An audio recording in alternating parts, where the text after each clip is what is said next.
Es que me encanta cuando llega esta hora, este día de la semana, y nos metemos en la selva de lleno para hablar precisamente pues de todas esas especies que nos rodean y con las que tenemos que convivir. Y hoy estamos también de enhorabuena porque, hablando de convivir, vamos a hablar con una especie que ha tenido, no sé si decir mala prensa o mal cuento, pero que por fin parece que estamos en vías de llevarnos bien. Recibimos para hablar de todo ello y ahora sabrán a qué nos referimos, como siempre, a nuestros amigos de Mucho Bicho Educa. Gonzalo Albarrán, buenos días. Hola, buenos días, ¿qué tal? Pues encantada de saludarte esta mañana porque fíjate, hace ya algún tiempo, no demasiado, hará un par de semanas o así, hablábamos con quien es la responsable de una ONG precisamente, de una asociación conservacionista del lobo en Extremadura, la primera que funciona, Sabio Mudo, y nos comentaba que de toda la vida se ha convivido con esta especie y que se ha gestionado sin peligro para la biodiversidad. Y parece que estamos en camino de volver a recuperar esa convivencia, ¿verdad, Gonzalo? Sí, efectivamente, y es que el pasado 4 de febrero ya ha salido una ley que ya está prohibido la caza del lobo ibérico, de esta especie autóctona nuestra, elevando su categoría de protección y, bueno, un hito para la conservación de esta especie. Y que además es única en el mundo aquí en España, porque a veces pensamos, hay otro tipo de lobos, pero la que está en la península ibérica, esta es una especie muy nuestra. Efectivamente, aquí tenemos una especie de marca española autóctono que no existe en ninguna otra parte del mundo, que es el lobo, pero el lobo ibérico, es decir, es una subespecie del lobo gris que está muy caracterizado porque vive en la península, tanto en España y en Portugal, y se caracteriza por unas marcas que tienen en las patas. De ahí viene la palabra signatus, que es como de marca, de seña de estos lobos, que suelen ser más pequeños que el lobo gris europeo. O sea, como una especie de firma, esta signatura, diríamos, como una firma de este propio lobo ibérico. Vemos una foto que nos has mandado, que es fantástica y que yo diría que si esto, con lo que se nos ha contado del lobo, lo viéramos hace algún tiempo, después de esa mala prensa que yo decía que ha tenido durante mucho tiempo, alguno diría, oh, Dios mío, qué susto, y estás como si fuera un perrillo ahí al lado contigo. Estáis viendo, que lo podéis ver en las redes sociales de Mucho Bicho Educación, la foto donde más feliz he sido en mi vida, que fue cuando tuve la oportunidad de cuidar y conocer al lobo ibérico en persona. Esa foto que se ve un animal gigante, o sea, sí, es sale muy tremendamente grande, uh-huh. chupándome la cara, que es un lobo ibérico auténtico. Esto fue en el centro de Cañada Real de Madrid, aunque también los estuve cuidando en el Parque Cuaternario del Zoo de Santillana en Cantabria. Tuve la experiencia de cuidarlo y estar con ellos en un centro de fauna autóctona, fue en Madrid. Uh-huh. Y la verdad es que fue una experiencia increíble. Ahí estoy yo diciendo, claro, se le ve, pues eso, cariñoso en ese caso, decía como un perrillo, pero no lo es. Evidentemente es un animal, tiene que ser también estar en esos entornos que le son propios, que pueda estar en libertad. Hoy por hoy es más complicado, hay que ir recuperando por lo que decíamos antes, porque hasta hace poco era bastante denostado y hay que apostar por ello, ¿no? Por esa recuperación. Mira, como tú has dicho muy bien al principio, el lobo ha tenido una mala prensa, pero tiene un porqué. No tiene mala prensa porque sea malo, uh-huh. sino porque compite, digamos, con el ser humano. Es decir, el 70% de la dieta del lobo ibérico, que se compone pues de grandes mamíferos como el corzo o el ciervo, la comparte con el ser humano. Entonces, desde ya hace siglos, el ser humano y el lobo han compartido alimentos. Y tú ya sabes la avaricia que tiene el ser humano, que para tener más comida para él, pues se ha dedicado a la caza y persecución del lobo ibérico. Uh-huh. Incluso antiguamente, en la Edad Media, tengo yo aquí un libro del lobo ibérico en Extremadura, muy chulo, que estaba catalogado el lobo como alimaña y se recompensaba en los ayuntamientos y ciudades cuando las personas traían cachorros, lobas, y según lo que tú traías desde esas casas, pues te pagaban. Y lo que antaño era un trabajo, ahora mismo ya es un delito, que es la caza del lobo ibérico. Ujú. Y bueno, y estamos hablando del lobo ibérico todo el tiempo. Has comentado ya alguna característica, ¿no? Es un poquito más pequeño. ¿Cuáles serían esa diferencia entre ese lobo y el Mm. resto? ¿En su tamaño, en esa característica que tienen en las patas? ¿Cómo lo identificamos? Mira, es curioso porque tenemos un montón de especies ibéricas, ¿no? Y eso, las especies ibéricas o peninsulares suelen ser más pequeñas que las continentales, debido al espacio que tiene. No es lo mismo un bosque europeo que tiene miles y miles de hectáreas que uno pues de una península. Entonces, este depredador en la península ibérica es más pequeño a diferencia pues del lobo gris europeo, y ya no te digo ni del canadiense, que es el más grande del mundo. Este lobo ibérico nuestro también se caracteriza por tener los labios o el hocico de color blanco, y sobre todo, y lo hago como un juego para que la gente lo haga en casa, que mire una foto del lobo ibérico y como las patas delanteras, que son como blanquecitas, pero tienen unas marcas de color cenizo, de color más negro, delante, como si les hubiesen pintado con una brocha, y esa es la característica principal de este animal, que puede llegar a pesar unos 50 kilos y que es uno de los depredadores más grandes de España después del oso, claro. Hoy por hoy no sé si existen lobos en Extremadura. Estuve leyendo no hace demasiado sobre ello porque la verdad es que es un animal muy inspirador.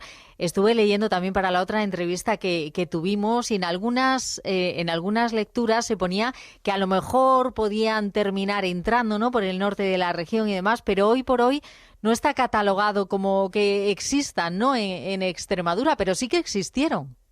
El lobo forma parte de la cultura extremeña, tanto a nivel para bien o para mal, nuestra cultura, el folclore extremeño, y antiguamente, claro, estaba Extremadura llena de lobos. Mi abuelo me contaba que había lobos incluso que rondaban la ciudad de Badajoz, y a partir de los años 80 fue cuando hubo un declive de esta especie. Entonces ahora las poblaciones de lobos se localizan más en el norte de Extremadura, especialmente por la sierra, y por esas zonas más cercanas a Cáceres, por Sierra de Gata, por ejemplo. ¿Qué pasa con el lobo? Como has dicho tú, el lobo tiene una característica que la hace increíble, que la tengo yo forjada en mi mente, que es que el lobo siempre vuelve a sus orígenes. Es decir, tú puedes diezmar la población de un lobo, tú puedes desplazar la población de un lobo, pero siempre va a volver a su origen. Y estoy totalmente seguro que el lobo, cuando vuelva a recuperar esas poblaciones naturales debido a que ya no se va a poder cazar, va a aumentar esa distribución, y seguramente incluyendo que va a aumentar la población de lobo en Extremadura, de la cual estaban desapareciendo. Sí, porque se habla mucho de la capacidad que tienen también para desplazarse, ¿no?, y del movimiento que han tenido siempre. Ahora, claro, las líneas de comunicación que tenemos, las autovías, las propias zonas, esto limita mucho su movimiento, y esto es uno de esos problemas, ¿no?, para su expansión. Claro, el problema, el lobo tiene varios problemas. Uno es eso, ¿no?, que digamos que la infraestructura de las autovías, de las carreteras, limitan su agrodistribución. Una carretera es como una frontera impenetrable para la fauna salvaje. También tengo otros problemas, que es uno de los más polémicos, que digamos que es la ganadería, ya que no a todo el mundo le ha sentado bien la noticia de que el lobo esté prohibido la caza, sino que existe un sector ganadero, especialmente en el norte de España, que se han llevado las manos a la cabeza, y debido a que, claro, el lobo, pues en esas zonas que coexisten los ganaderos con el lobo, y sienten el ataque de estos animales que, claro, que comparten. Entonces, otra amenaza es la industria ganadera, la falta de presas también. Y bueno, no lo tiene fácil, pero la verdad es que el lobo es una especie superviviente aquí en la península. Desde luego que sí. Además, siempre decimos que, claro, esa reintroducción hay que hacer con una serie pues de apoyos también a este colectivo. Está claro que hay que ver todos los intereses, y evidentemente, pues si entran en conflicto, pues se debe apoyar. Si se quiere reintroducir o se quiere desarrollar también la especie, se tiene que apoyar a esos ganaderos para que puedan mantener sus explotaciones y que se haga con una forma de convivencia lo más equilibrada posible, desde luego. Pero en España, un poco, ¿cuál sería el censo además de lobos? Pues mira, se estiman que hay alrededor de más de 300 manadas de lobos, y esto depende mucho de la época del año. y aproximadamente tiene que haber entre unos 1.600 y 3.000 lobos. Y bueno, esperamos que siga en aumento. Y mira, otra característica del lobo ibérico es que, a diferencia de estas manadas gigantes canadienses de 30 a 40 lobos, típicos de los bosques del parque de Yellowstone, en la península ibérica estas manadas son más chiquititas, que suelen ser de unos 5 o 6 lobos, es decir, una pareja de macho y hembra, y las crías, pues una pequeña. ¿Por qué? Porque el tamaño de la manada está relacionado con lo que tú caces. Si tú en Canadá cazas alces, pues tienes que ser 30 lobos, pero aquí en España, que se cazan presas más chicas, pues son manadas más reducidas. Hablábamos al principio, comentabas, y precisamente traíamos este tema por ello, porque ha habido esa votación, ¿no?, que tenía lugar el 4 de febrero, por el que se acordaba que el lobo ibérico no es una especie cinegética en todo el país, en toda España. Esto quiere decir que no se puede cazar así indiscriminadamente. Que se ha salvado por un voto. Madre mía. O sea, un voto, qué locura, que una especie sea cazada o no, por un voto. Cada comunidad autónoma votaba y ha habido 8 en contra y 9 a favor y 3 abstenciones.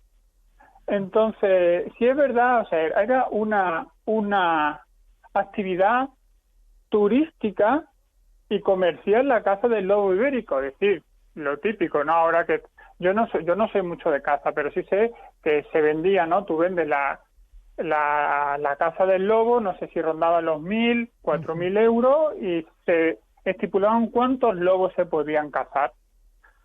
Entonces así se controlaba, se gestionaba lo que es la actividad cinegética del lobo ibérico. Entonces estas comunidades autónomas que votaron en contra, sí es verdad que son las que están más relacionadas con el lobo, que suelen ser las que están en el norte de España, como puede ser Cantabria o el País Vasco, que sí tienen que lidiar la ganadería con el lobo, con lo que es la gestión del lobo.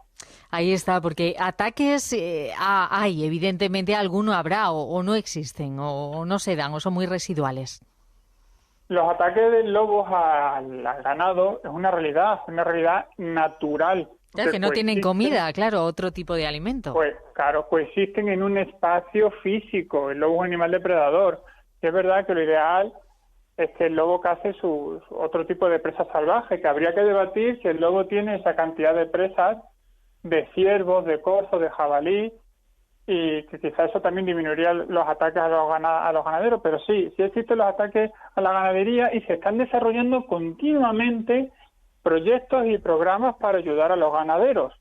Que, por ejemplo, uno de los más famosos, y es mi favorito, que es la del entrenamiento y cría de mastines para la protección del ganado. Ay, sí, eso recuerdo que lo vi y es muy, muy sorprendente. Esto es un tema que también tenemos que llevar, de cómo se crían a los que denominamos, ¿no?, los perros pastor, que desde pequeñito tienen que estar con las ovejas para que se... Guapo, cuando quieras te traigo yo aquí un especialista. Maravilla. Y te cuenta que son... Obviamente es que hay una rama de las razas de perros que son seleccionadas para el pastoreo, pero el mastín no es un animal pastor. ¿Qué va? Es un animal defensor. Él no pastorea las ovejas, él se echa la siesta, pero él es como una oveja más. Se integra, es uno de los pocos perros que vive, que duerme, que está con las ovejas, es un animal defensivo.